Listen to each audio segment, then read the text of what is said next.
Актерката Лилан Боуден излезе да го подржи штрајкот на актерите пред зградата на Netflix на Сансет Булевар во Лос Анџелес, иако е во 9-тиот месец од бременоста.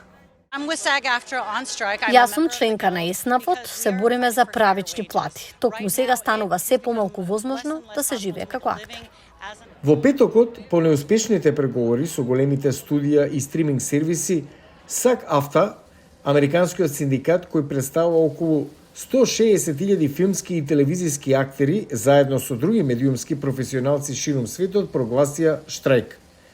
Покрај зголемувањето на платите, синдикатот побара промени во политиката кон емитување или плаќања што актерите ги добиваат кога серијата или филмот повторно се емитува.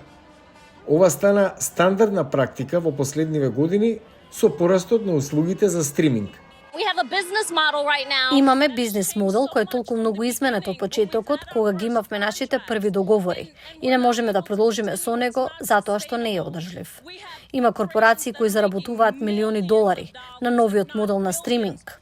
Извршните директори заработуваат милиони долари секоја година, а ние добиваме остатоци по 33 центи или $1, ако воопшто ги добиеме. Имам пријател кој што току прими 56 преостанати чекови по пошта, вкупно $86. Друго барање е заштита во однос на вештачката интелигенција, која напредува во заменување на лицата, телата и гласовите на поединците на екранот. Нема да го кажам името на продукцијата, но тоа беше услов според последниот договор, да бидам скениран за таа продукција. Не знам кои би биле идните употреби на тој материјал, скенирање на мојот глас.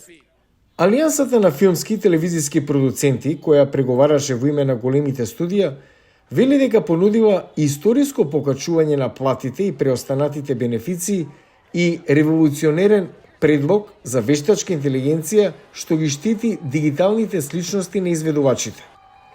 Договорот, според главниот преговарач на SAG-AFTRA, Данкан Краптре Ајрланд, не е доволно добар. Во револуционерниот предлог за вештачка интелигенција, тие предлагаат нашите изведувачи во позадина да можат да бидат скенирани, а нивната компанија треба да го поседува тоа скенирање, нивниот имидж, нивната сличност и да може да го користи во иднина во секој проект што сакаат, без согласност и без надомест. Ако сметате дека тоа е револуционерен предлог, ви предлагам да размислите повторно. Од главните студија за стриминг услуги во Лос Анџелес и Њујорк, актерите сега им се придружуваат на повеќе од 11.000 членови на Сдруженијето на сценаристи на Америка, кои штрекуваат против истите компании уште од мај. Тоа ја загрозува престојната есенска телевизиска сезона. На есен, кога сите се навикнати да се прикажуваат нови телевизиски емисии, нема да има. Во зима, кога сите се навикнати на големи буџетски филмови за Божек, нема да може да се снимаат. Не се откажуваме од ништо. Ова е прв штрајк на актерите против филмски и ТВ продукции од 1980-тите и најголем штрајк во САД од 1997.